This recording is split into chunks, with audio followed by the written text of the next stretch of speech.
and gentlemen, and welcome to another edition of Confusion Thursday Night Hangout. Do you know why this is a great Thursday, sir?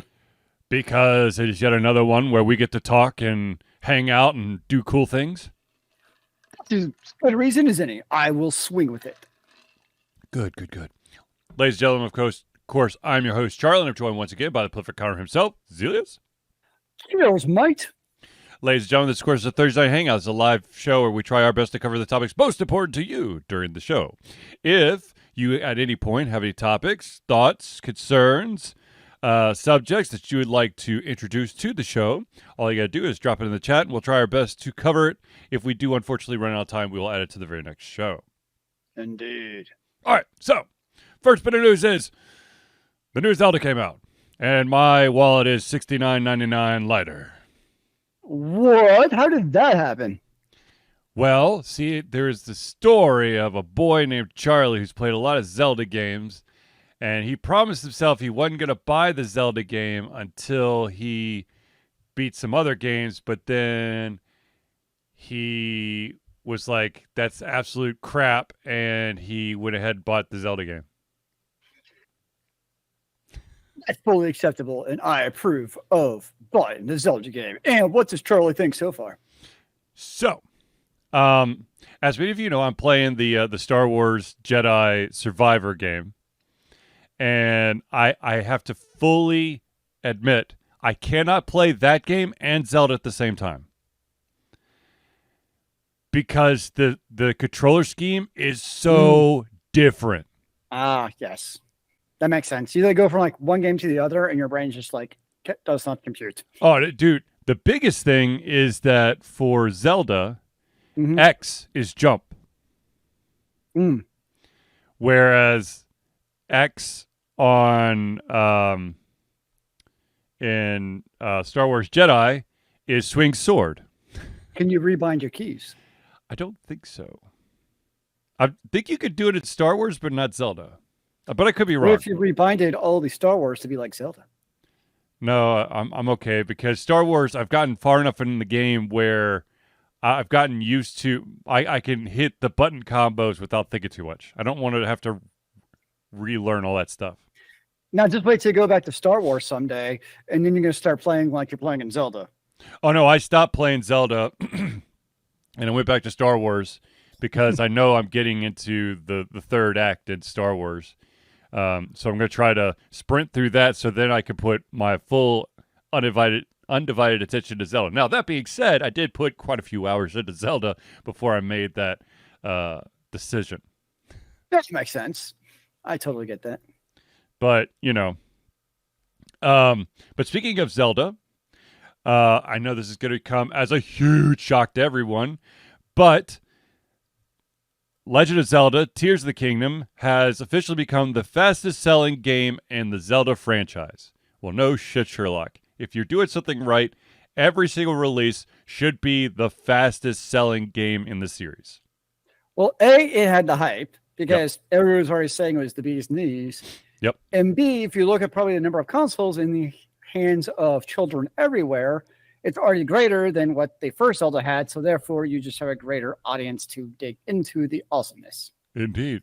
I don't remember I don't know when this number was taken, but it released on Friday, and at the point where I pulled the story, it was already at 10 million units sold. So I'm sure it's higher than that, and it's 4 million in the U.S. alone. I mean, it's amazing what happens when you put out a game that's well put together. It's not based on FOMO, fear of missing out. It's not based on microtransactions. It actually has a complete game that's not just bug-ridden, where you can't do like 80% of the things. Oh, and it's actually a good game. I mean, it's amazing how you put those things together. It's not really rocket science. I know an MBA will make you think it is rocket science. I think it's a PhD will make you think it's rocket science. I don't know, man. Those rockets cost money too. The MBA's got to make you money somehow. Touche. So, anyways, so far in my little bit of a dip into the game, I have to say that It is pretty damn good. The only issue, there's only two things that I've had a problem with in this game. One, actually three things. One, the controller layout, because it's so different than any of the other games I've played. Two, and this, of course, just my pet peeve, is the very, very fragile existence of basically every weapon you use in the game. It's like you swing it 3 times and it cracks in half. Yep. Oh. And the last thing is, I don't know what it is, but I, for the life of me, cannot gauge how far I'm going to jump. I have short jumped like 70% of the time. And so at the beginning, I'm not going to give you any spoilers, with the exception of in the beginning when you're really starting to adventure, you are going to be way the hell up in the air. And so if you miss the jumps, you plummet to your death and have to do it again. That's kind of funny. But other than that, I mean, it's you're running all over the place. Zelda's in trouble again. And yeah, the beginning of that fucking game sucks ass. That's from Clark. And to be honest with you, it is painful. It is quite painful. That's kind of funny. But yeah, Breath of the Wild had a perfect intro. That was a pretty solid intro too. I mean, it's unfortunately. I think know. Go, Zealeus. See, I made it past the intro of Breath of the Wild, and then I got bored of the game. Well, because you don't like open world games. Yeah, it just doesn't. There's too much for Zealeus to do. I just don't like the Zelda games. Just don't do it for me. Just doesn't scratch that itch. There's something about the combat just doesn't feel good. I don't know. It's not hacky slashy enough for you. I don't know. It's just I can't put my finger on what it is. It doesn't grab me to come back and play over and over.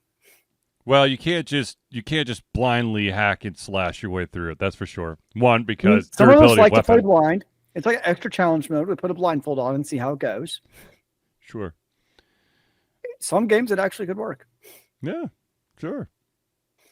I mean, if you have it on like the easiest difficulty, Diablo could work. That's true. Anyways, so yeah, fastest selling game in the franchise, and I will be returning to play that game once I beat Star Wars Jedi Survivor, which had yet another crazy turn, which I should have seen coming, but I didn't.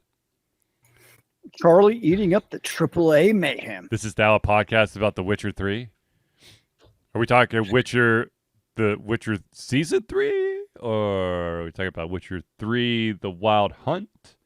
Or the re-release of The Wild Hunt with the different graphics engine? I mean, there's a lot of different things. There's so many threes when it comes to The Witcher. Indeed.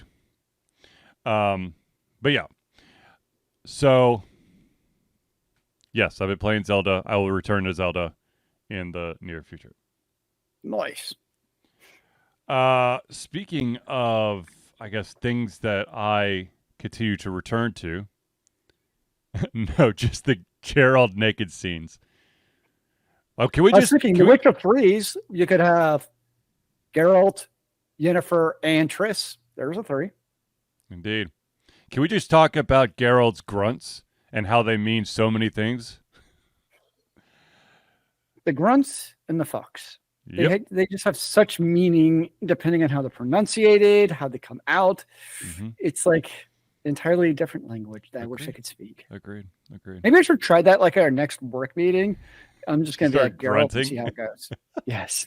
Yep. And I'm got a big sword too. Are you going to be sitting in a big ass rain barrel? I'll do it from my bathtub. Closest I got. There you go. Okay. Speaking of types of games that Charlie keeps going back to, we had talked about the fact that there was an announcement for a episodic TellTale game for the Expanse. Mm-hmm. And they are finally going to give us a release date. There will be 5 episodes in total, and the first episode will go live July 27th, and more episodes will follow in the weeks after. So basically, from my understanding, each episode will follow 2 weeks after each other, which puts the target end date in September. Have you seen The Expanse? Remember, we had this conversation where The Expanse and what is it, Dark Space? Dark Matter. Dark Matter it's like bobbled in my brain, so I can't remember. Yeah, I've seen some of each. It's like me and all the Netflix animes with dragons and sorcerers. They're all the same to me. That's fair. I'd be curious to see how it goes, because The Expanse is a great TV series, and there are a lot of choices to be made based on what you want to do. Like, I could see the choices coming to life and finding things in space. That sounds very intriguing, because it has a great story. Yeah. Yeah. So, but I like, okay, so here's the thing. And this is for anybody out there who ever wants to make an episodic game. This is how you do it. You at least, okay, so they have a cap, 5 episodes. Good starting point. They actually have they'll have them all ready for release every 2 weeks, because episodic content is not all that long. You can't just say how many hours it's going to be all combined? I don't know, but my guess would probably be, my money's probably 2 hours per episode, so probably a 10-hour game would be my guess. I'm trying to remember how long previous episodic games have been that I've played. It sounds about right per episode. Yeah.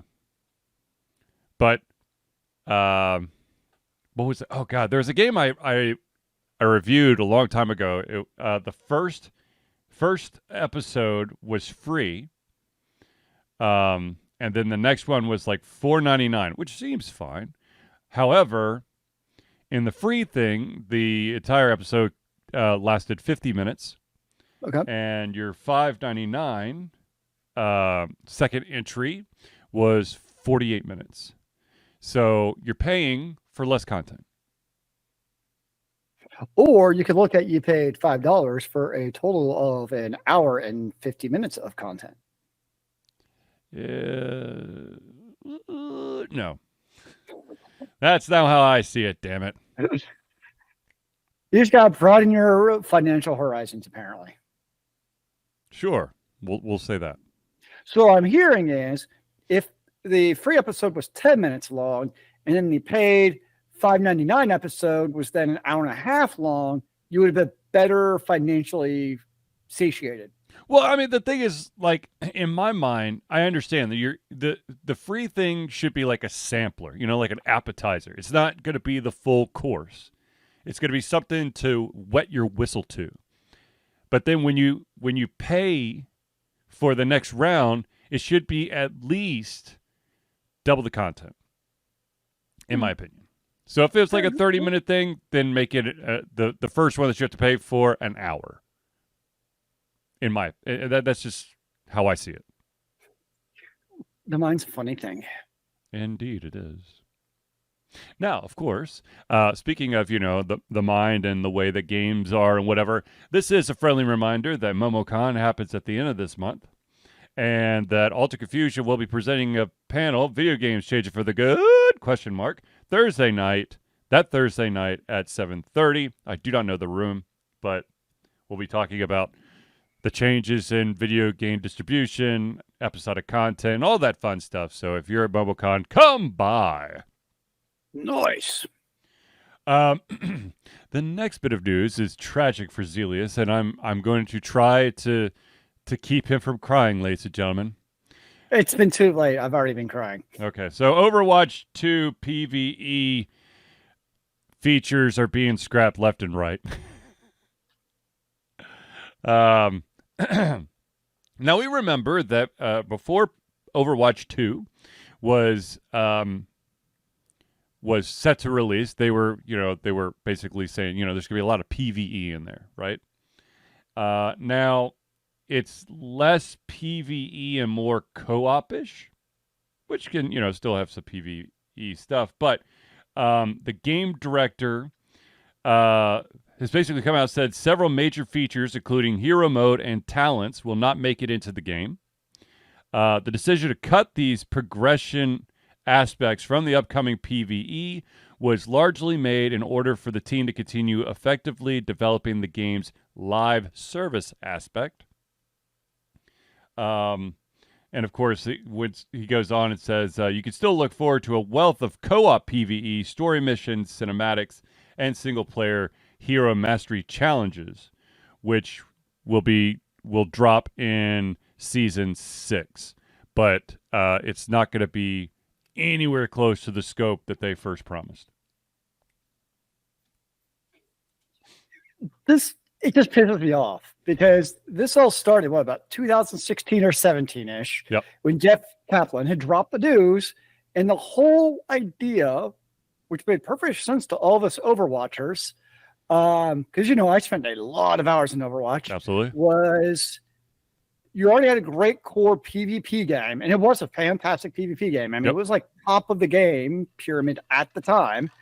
And then you add on basically PvE, and everybody's like, dude, that's cool. You got your PvP, you got PvE, everyone's happy, life goes on, right? And then, as we know, Overwatch fell into a couple-year hiatus of basically releasing content.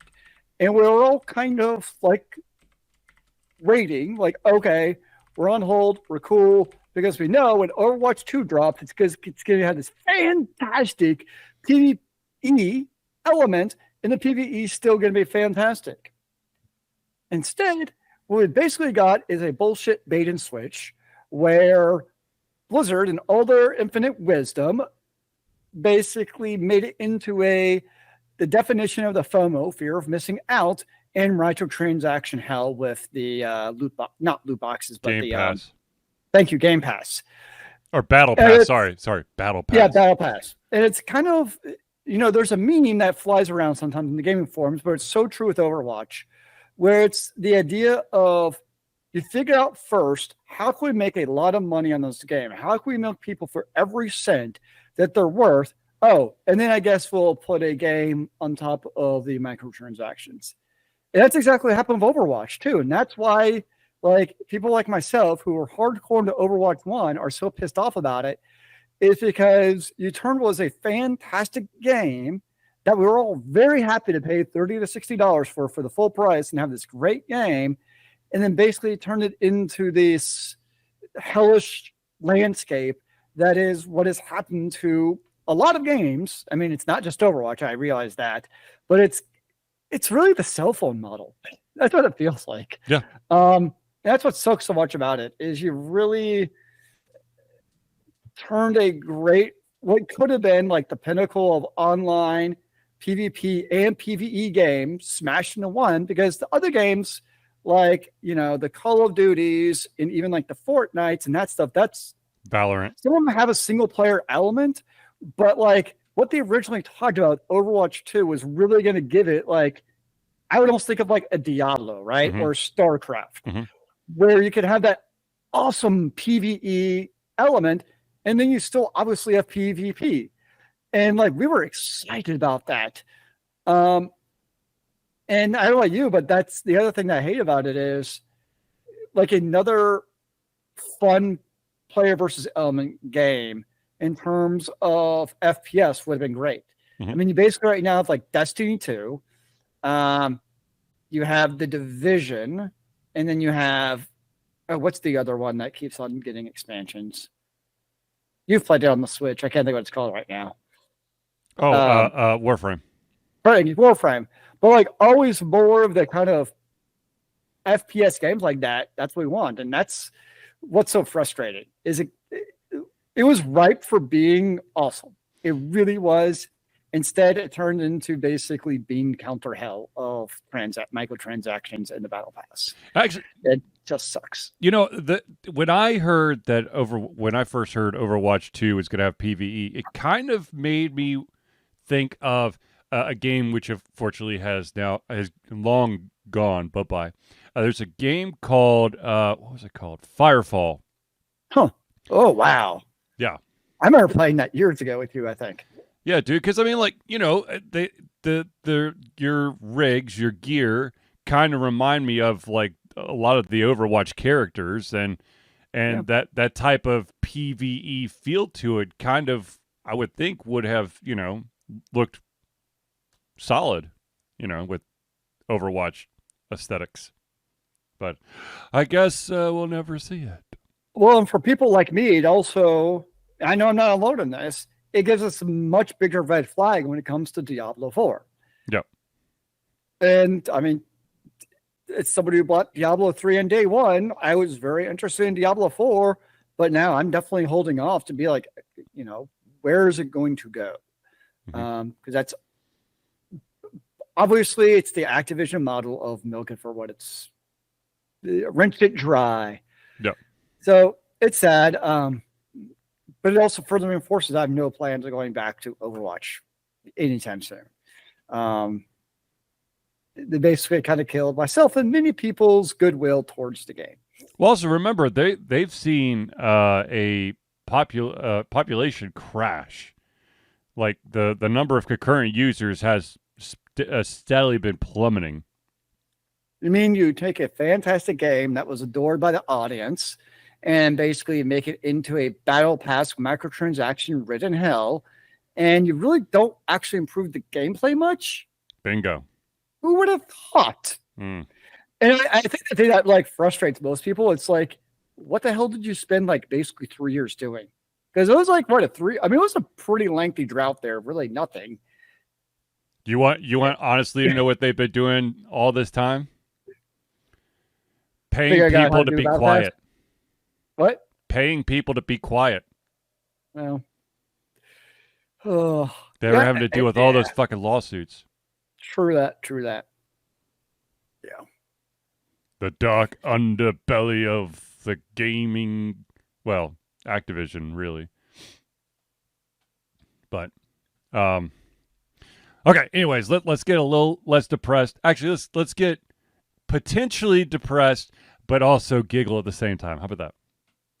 I'm very confused. Okay, well, I'm going to try to alter that confusion and make you understand. Okay, so as we've discussed many a times, the emergence of AI is here, and Skynet is but a moment away. And there's this wonderful thing called ChatGPT, which is an AI writing program, and it. I'm not going to give the exact university, but there was a professor at a university in Texas who took all of the students' final essays and put it through ChatGPT to check for AI plagiarism.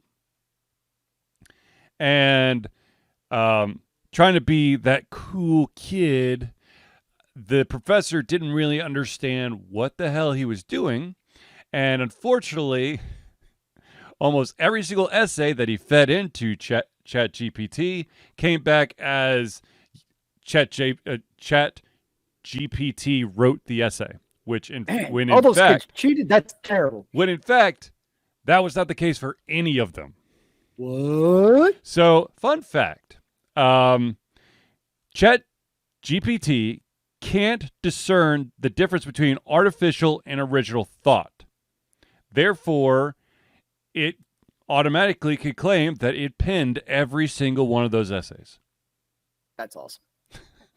Yeah, I saw a follow-up to that where another professor took papers like he had written, like papers, articles, fed them to ChatGPT, and guess what? He didn't write those. It was ChatGPT. Correct. But it is Skynet, right? It's ChatGPT is actually going back through time and on our behalf writing all these documents. Or maybe this whole time. We've actually been technologically driven by ChatGPT in the background, and now we're just coming to acknowledge its existence. But it's that alien technology that's really been, directed mankind since we first discovered fire. Actually, no, it's all the Matrix. ChatGPT is actually part of the programming, and it has indeed been writing all of our essays. We do not have any original thoughts. All of our thoughts have been pre-programmed into our brains. Yes. That's how crazy this world is. Yeah. I mean, I do know it is an interesting challenge for teachers to differentiate between what is a student written and if it is a ChatGPT paper, because it is trivial of, you're given a paper to write about how much Blizzard and Activision sucks. Yep. For your, computer science class and why you should not actually go work for them out of college. And ChatGPT will happily write you a paper on that. And you can dictate, like, I want it to be a 6th grade level. I want it to be a 12th grade level. So you can give it all kinds of parameters, and it takes those into account and does a pretty damn good job, actually. I mean, you should proofread it because it will actually say at times, like, I, ChatGPT, think this. Yeah. So that might be a giveaway at times. But, it's tough because I get it on one hand. Like, the teachers have to battle against this. But on the other hand, just feeding into a algorithm isn't the solution either. Because your students can use AI to write papers now. Mm-hmm. And how do you tell? Right. So I just find, it's always fun to. I'm sure this professor is a very smart individual, but sometimes it's really easy to show your age. That's all I have to say.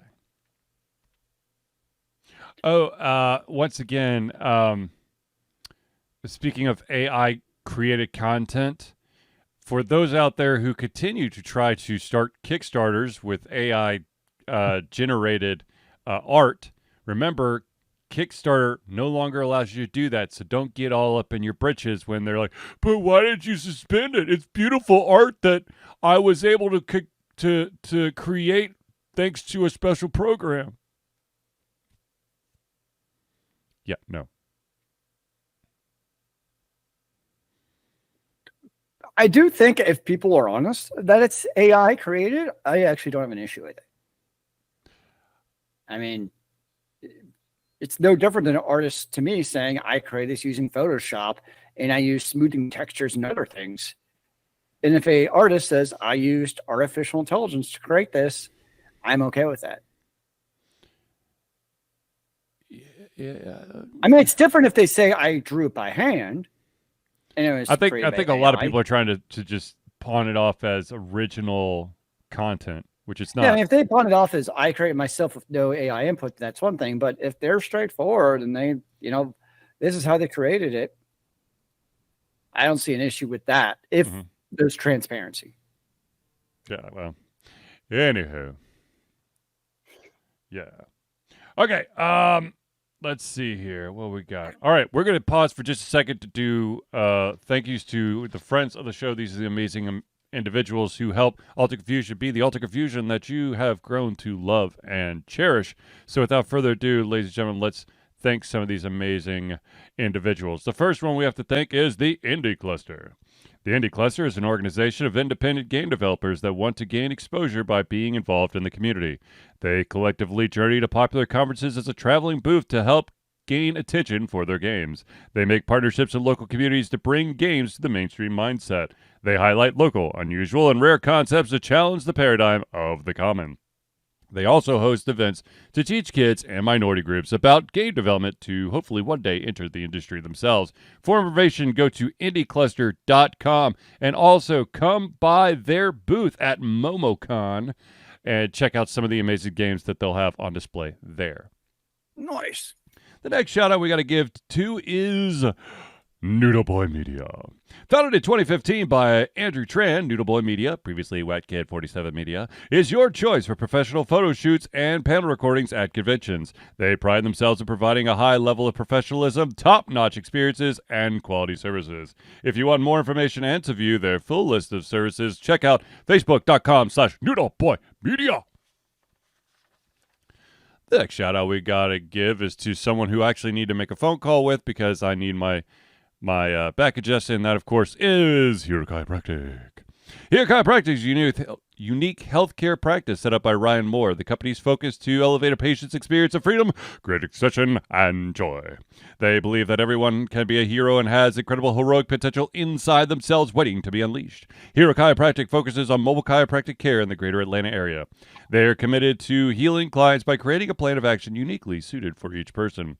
They make that plan of action as convenient and affordable as possible, and most importantly, suited to your individual needs. For more information, go to herochiropractic.com.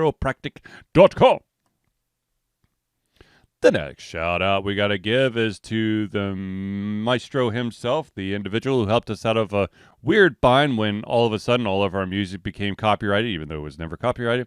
And that, of course, is CrossPad Creative. Need a new logo or want to work on a full branding and content strategy? Or maybe you need music or audio for your content, just like Alter Confusion. CrossPad Creative offers a whole host of solutions for individuals and small businesses. Just email Josh at crosspadcreative@gmail.com and see what he could do for you.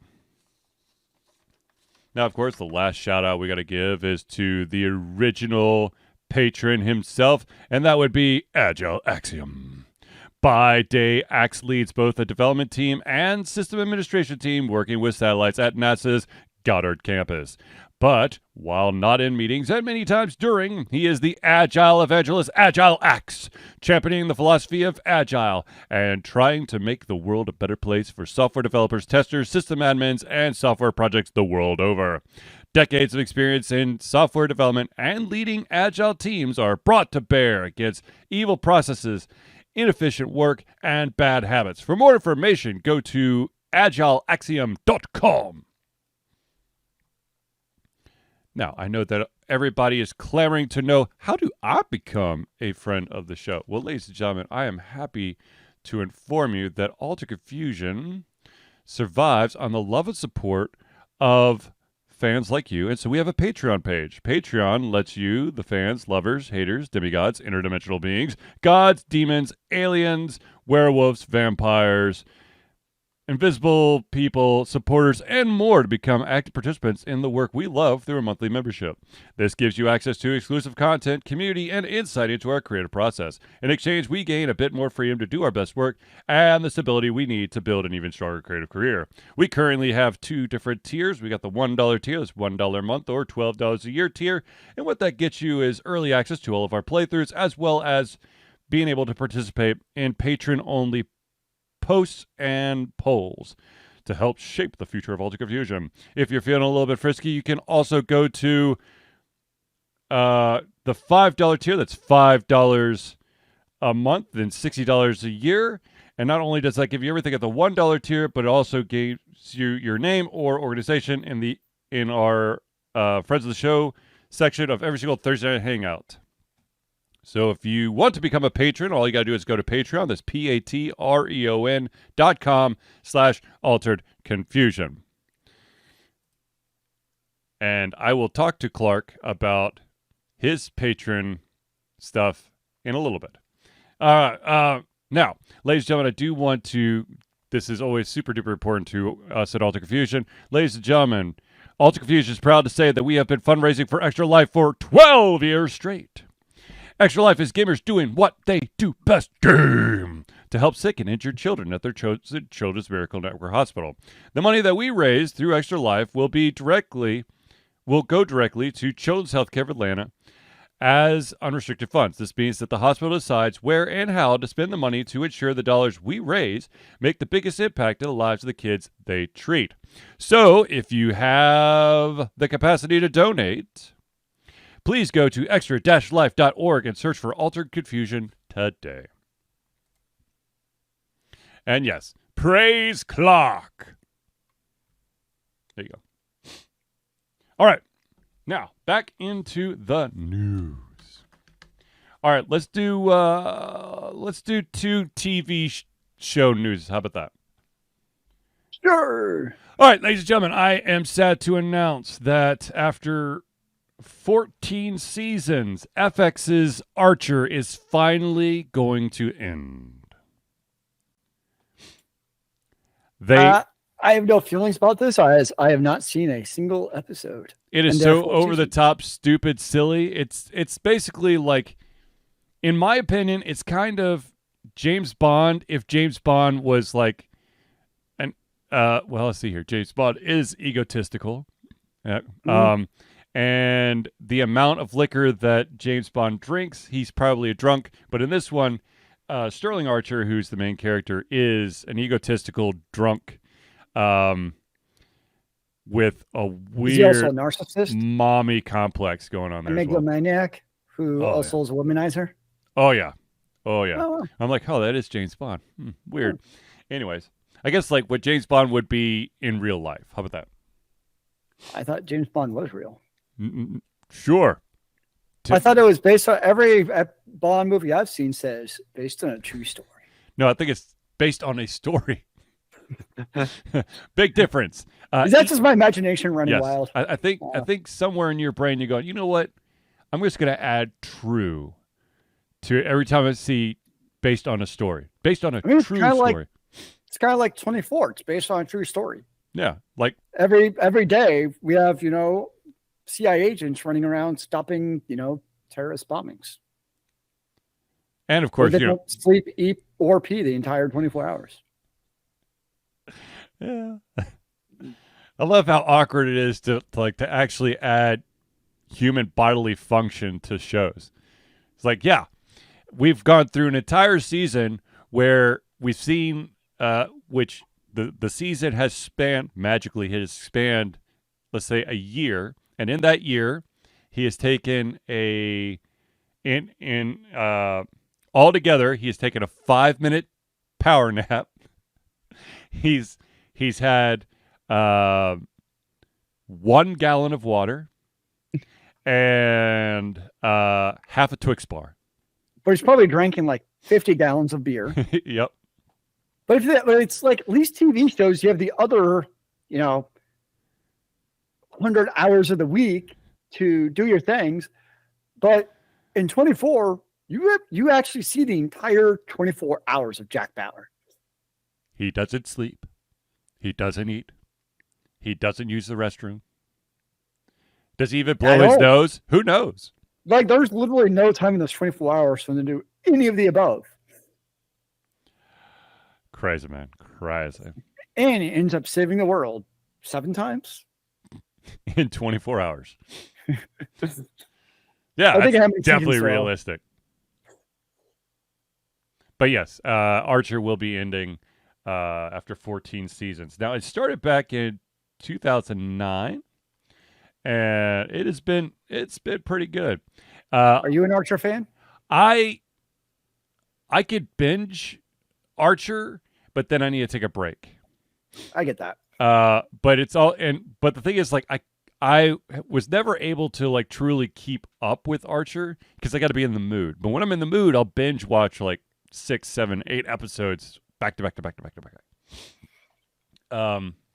But in my honest opinion, the greatest Archer episode will always be the Bob's Burger crossover, because the guy who voices Archer also voices Bob from Bob's Burgers. Huh. And so they did a real fun switcheroo where Archer has amnesia and he's convinced that his name is Bob and he works at a burger shop. Called Bob's I guess Burgers. that works. Yeah. That's one way to do crossover. It's a great crossover. I love crossovers if done right and they actually make sense. Oh, does it have to make sense? If it's a comedic kind of sense, then yes. But if it's just like completely out of left field, like, I don't know, all of a sudden in 24, Princess Twilight Sparkles from My Little Ponies comes trotting across the screen, which I don't think it's actually a My Little Pony name, but we're just going to go with Princess Twilight Sparkles. Good enough for me. You know, that would be just like a beyond bizarre crossover. I mean, you never know. Maybe you've just given the writers a brand new idea on what to do. I need to find the crystal of friendship. Jack Bauer, help me. Maybe that'll stop the evil terrorists who have the crazy anthrax. We'll all sing and hug by the end of it. I want to see Jack Bauer do that now. I want to see him hug a terrorist. Maybe it'll prevent them from being so angry at the world, and they can all just be happy again. Hey. Bring it in. Let's just bring it in. Come on.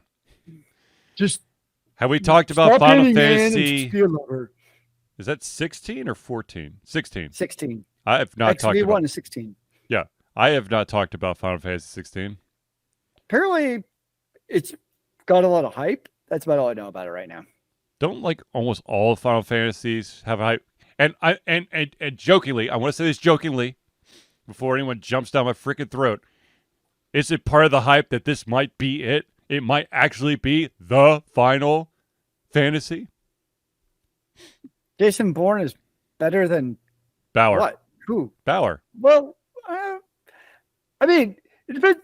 From a purely tactical and fighting perspective, yes, I agree. Like, from a non-super from a let's just take the metahumans out, like Captain America and Black Widow. Yep. Like, from a purely, normal human perspective, not Jack Bauer. Jason Bourne is definitely at the top of the list as far as you need one person to fuck things up and basically save everything. He's definitely top of my list. And part of what I like about Jason Bourne from a thematic is obviously he can kick your ass. Obviously he's got the chops, but he's also extremely cerebral. Like, everything about him, if you actually watch even the style in which he fights and how he blocks people and fights them and it's everything he does, it's like he's been trained so cerebrally perfect to also be as efficient as possible in everything they do. So he's definitely at the top of my list would be Jason Bourne as far as normal people badasses who can basically take on any of your fictional characters. There you go. So Clark says they apparently seem very proud of visuals in combat. Well, I'm sure. Every single time I've seen a Final Fantasy game, I've been blown away by how pretty it looks. Because they've always had, especially with their cinematics, I mean, they are, theatrical quality cinematics always. All right. So I have a question for you and Clark. Guys, Clark brought it up. Yep. Jason Bourne versus John Wick. Who wins? Oh, Jason Bourne versus John Wick. Okay. Side question. Did Jason Bourne do anything to a puppy in the vicinity of John Wick? Look, Jason Bourne's a good guy, man. He would not hurt a puppy. Then I'm sure they will work out their differences without fighting. But you mess with his dog. Yep, Clark says Jason Bourne. I don't know. John Wick takes it to a whole new level. If you he's probably like the not completely psychotic PETA people.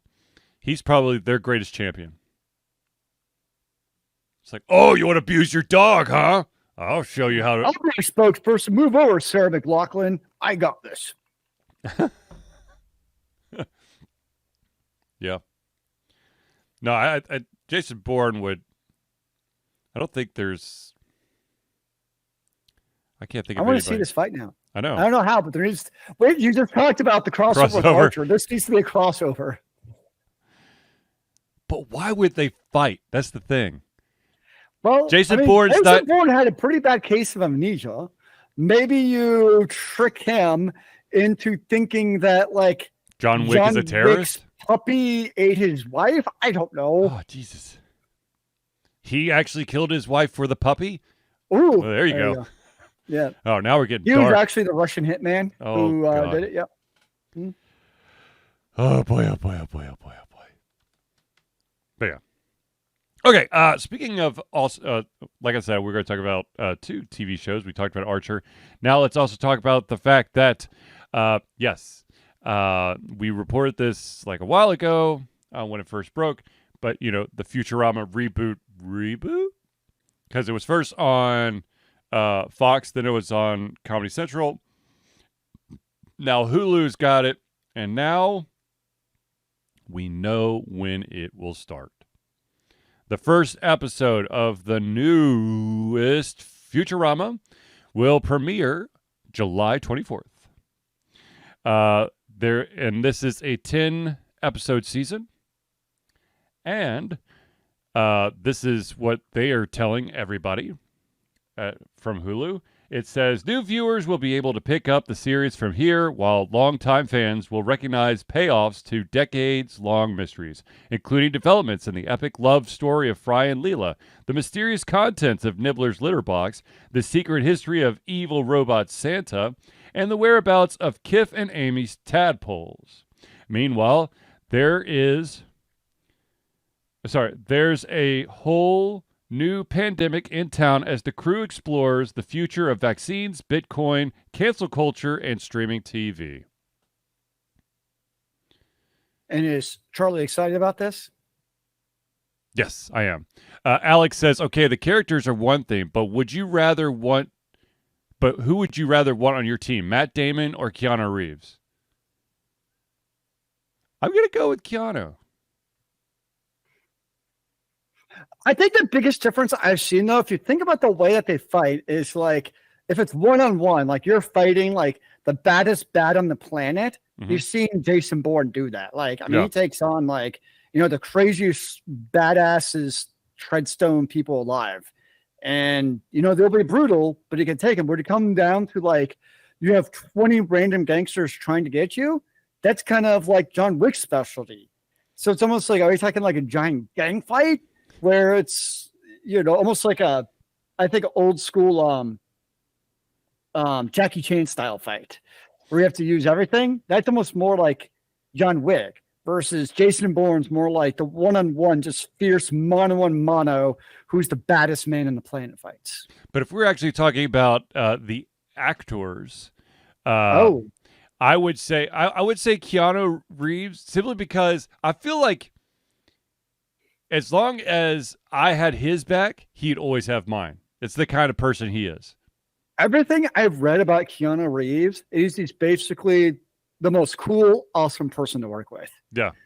I haven't heard anything about Matt Damon. I mean, Matt Damon seems pretty cool, but he's a long-running bit for Jimmy Kimmel.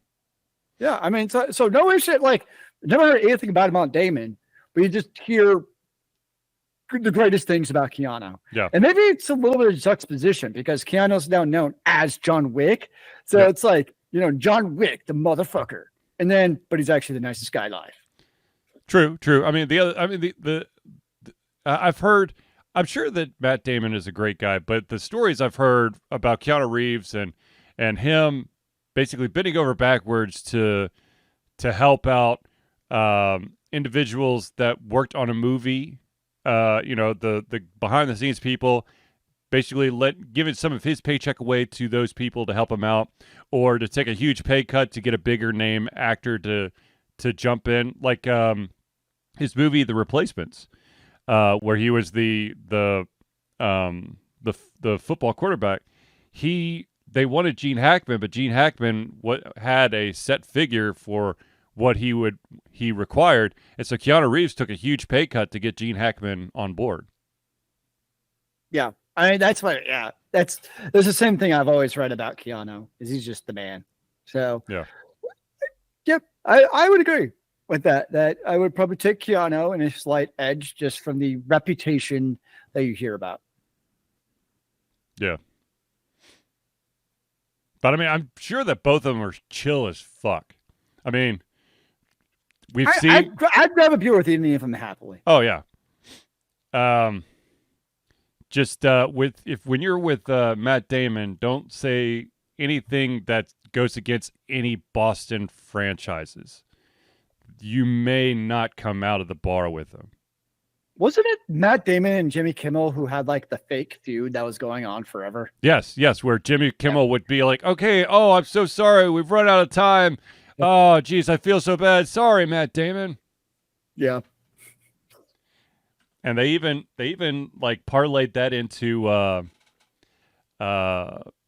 like late COVID stuff, where Jimmy Kimmel was doing a broadcast from his basement, and you see Matt Damon walk out of his bedroom in just like a bathrobe, trying to sneak by him, and then here comes Jimmy Kimmel's wife running the other way behind. That's great. It now may or may not be a great time to be a Boston fan in general. So who actually knows? Yeah, I don't know. With the way, who knows with the Celtics? Yeah, and with the way the Bruins went.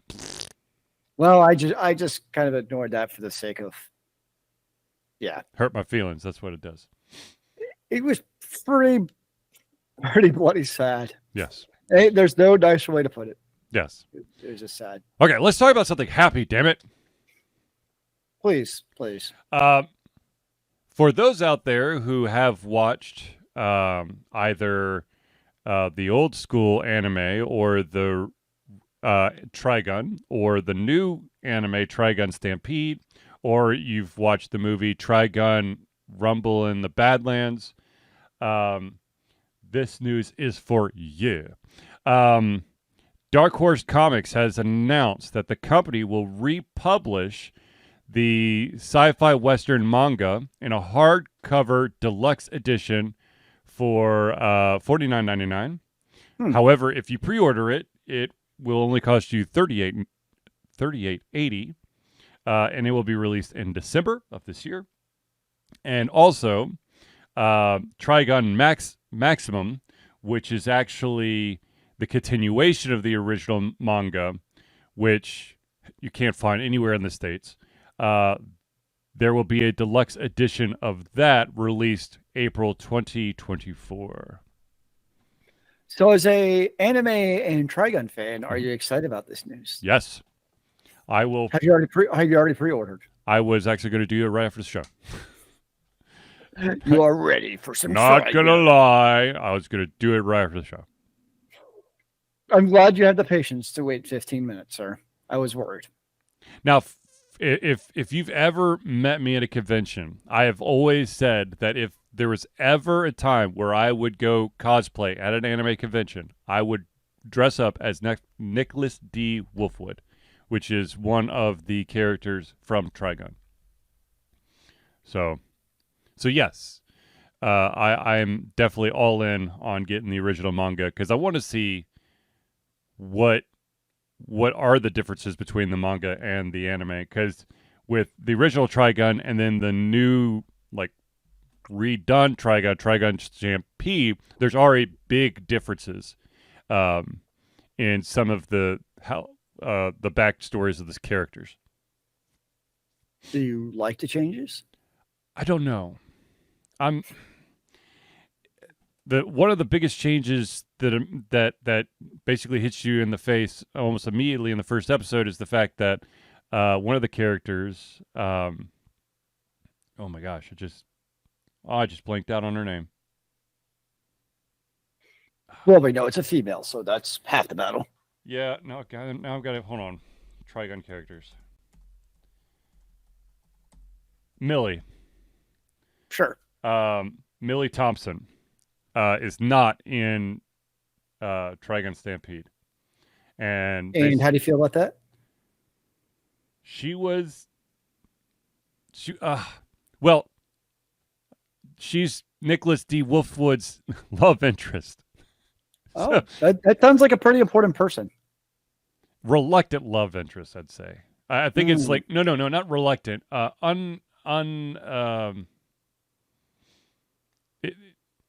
Like unexpected love interest. Like it just they don't you just don't see it, and then all of a sudden you're like, damn it. When something big happens in the Trigun series between those two, you're like, all about the feels. Fair enough. So, yeah. Yeah. But I'm excited. I've tried to the only problem is manga is so freaking expensive, but if you could get like the original run in an exclusive hardback for that amount of money, that's worth it. Because something I've never been able to get into is manga. It's just never. Manga costs more than like a paperback book, and it's got I mean, like there's drawings and it's pretty, so it makes sense. Yeah, no, but if you look, I'm looking at cost per page here. I don't have any of them. I'm excited. Clark says I'm excited about pirating the Mario movie. Wait, there's pirates in the Mario movie? When did that happen? Doesn't you get Bowser, Pirates of the Caribbean mixed up with Bowser Mario? have a pirate ship? At least in He Mario stole 3? the pearl, the black pearl. I think that's different. I think that's not Bowser. That's Jack Sparrow.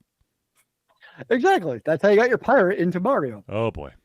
Oh jeez. I don't know the validity of these rumors, but there has been some chatter that has been happening, allegedly, because of the success of the Mario movie, that the creators of Zelda might actually want to put their foot into the ring, and maybe we'll finally get a Zelda movie. Instead of another fan remake. Yeah. Fan remake that then gets bitch slapped by Nintendo going, "You can't do that!" Please just don't cast frickin' Pratt as, like, anyone. Chris Pratt as Ganondorf. As everyone. He's going to actually fill every role in the movie and just change his makeup and uniform. Chris Pratt as Ganondorf, and starring as Link, Michael Cera. And he's going to take on the untraditional role of Zelda, even though that's not supposed to work that way. Yeah, it could. I'm just saying, you could dress him up.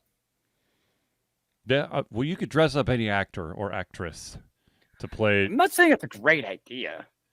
I tell you what, there are some actresses who play a very convincing male roles. Marlon Glenn Close did it the other way around. Huh? Marlon Wayans did it the other way around. Okay, we're not talking about white chicks. Jeez. Go back to time. Robin Williams. Yes, Robin Williams. Like I said, Glenn Close played an amazing portrayal. So did Kate Blanchett. Well, Glenn Close is one of the best actresses of our generation. Oh, obviously. Well, Kate Blanchett's pretty good too, though. Yeah, those. You know who did a good female role is Wesley Snipes. Oh God, I'm trying to remember all the characters. Patrick Swayze, and I can't remember the other person. They were all drag queens. It's like from With Love from Woo. I don't think I saw that one. I don't know how I ended up seeing it, but it's just they were all drag stars or drag queens. I mean, Patrick Swayze was a pretty boy too. Patrick Swayze. Let's see if I can actually get the correct name here. But yeah, there's plenty of individuals who Tu Wong Fu, Thanks for Everything, Julie Newmar is the name of the movie. That is news to me.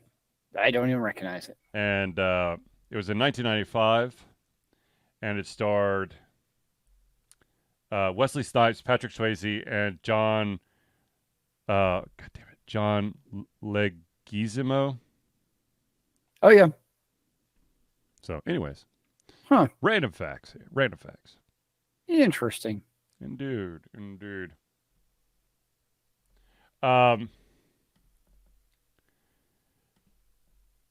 That is all of the stories that I have Zealeus, did you have anything you wanted to add? Just I'm still pissed about Blizzard fucking up Overwatch. Still just makes me angry because I wanted that damn PvE element of a great game. Yes. And I just double checked here. That 10 million units sold for Legend of Zelda Tears of the Kingdom was a figure for only 3 days of release. So that would have been Monday. So it's probably up by now, is what you're saying. Yeah, it's much higher now. Nice. Yeah.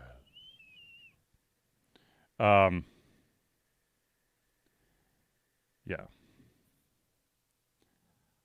I will, like I said, I want to play the game, but I have to finish the Star Wars game. I have to. No, that's fair. I totally get that. Like, especially when you also know it's a bigger game. Like, it's kind of one thing if it's a smaller game where you can kind of go back and forth, but that's a lot of investment. Yes. So just kind of get it done. I totally get that, sir. Yes, yes. Well, anyways, ladies and gentlemen, I think we'll probably just wrap it up here. So, without further ado, ladies and gentlemen, I'd like to thank everyone for tuning in to the Ultra Confusion Thursday Night Hangout. For myself, Charlie, and Zealeus, it's been a pleasure giving you to come our heads, our mouths, and of course, our hearts. We'll be back next Thursday for another Ultra Confusion Thursday Night Hangout. Remember, kids, keep on gaming in the free world. Amen to that, brother.